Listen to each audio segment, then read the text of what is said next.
৮ বছর পর ঢাকা ক্যাপিটালসকে শিরোপার স্বাদ পাইয়ে দিতে চান দলটির সিইও আতিক ফাহাদ। লক্ষ্য পূরণের সর্বোচ্চ চেষ্টা চলছে বলেও মোহনা টেলিভিশনকে দেয়া একান্ত সাক্ষাৎকারে জানান তিনি। খোলামেলা অনেক কথা বললেও দলের নেতৃত্বে কে থাকবেন তা খোলাসা করেননি আতিক ফাহাদ। বিপিএলের ঢাকা ক্যাপিটালসের প্রত্যাশার গল্প জানাচ্ছেন কাজী বাপ্পু। বিপিএলে ঢাকাকে অভাগাই বলা যেতে পারে। শেষ কয়েক মৌসুমে মালিকানা বদলালেও 2016 সালের পর কোনো শিরোপা জিততে পারেনি ঢাকা। এবার মালিকানায় এসেছে পরিবর্তন। চিত্রনায়ক শাকিব খানের মালিকানাধীন হারলেন গ্রুপ কিনে নিয়েছে রাজধানীর দলটিকে। এরপরেই সিও শোনালেন আশার কথা। আমরা তো চ্যাম্পিয়ন হওয়ার ইন্টেনশন নিয়ে আসছি, আর হোপফুলি আমরা চ্যাম্পিয়ন হব। নতুন দেশে নতুন ভাবে আমরা যাতে রিপ্রেজেন্ট করতে পারি, সেটা শুধুমাত্র ক্রিকেট ইন্ডাস্ট্রিতে না, বাকি যেসব ইন্ডাস্ট্রিগুলো আছে সেগুলোতেও আমরা যাতে কন্ট্রিবিউট করতে পারি। আমাদের সোশ্যাল নেটওয়ার্কে আমাদের বর্তমানে সবচেয়ে এঙ্গেজমেন্ট বেশি। তো আমরা ডিসিশন নিয়েছি বিভিন্ন স্কিল সেটের কিছু টপ মানুষজনকে আমাদের সোশ্যাল নেটওয়ার্কের থ্রুতে প্রমোট করব।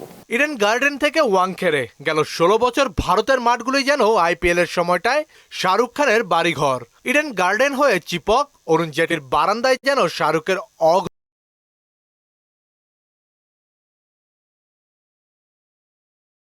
ঘোষিত মান্নাত। কিং খানের মতো ঢাকার মাঠে দেখা যাবে বাংলাদেশের নাম্বার 1 শাকিব খানকে। উনার কথা তো আপনারা শুনেছেনই, উনি খুবই এক্সাইটেড।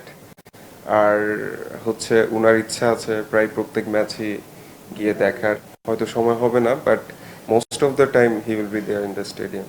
দেশি লিটন মুস্তাফিজের সঙ্গে ঢাকার দলে আছেন থিসারা পেরেরা, জনসন চার্লসরাও। কে হবেন দলটির অধিনায়ক খোলাখুলি স্পষ্ট না করলেও দু একজনের নাম এড়িয়ে যেতে পারেননি সিইও। কোচিং প্যানেলে যারা আছে, নিয়াজ খান আছে, সাইদ আজমল আছে, সুজন ভাই আছে, উনাদের সামনে তো প্রত্যেকটা প্লেয়ার আছেই। তো উনারা যেটা ডিসিশন নেয় আমরা সেদিকে অগ্রসর হব। হতে পারে লিটন দাস, হতে পারে থিসারা পেরেরাও হতে পারে।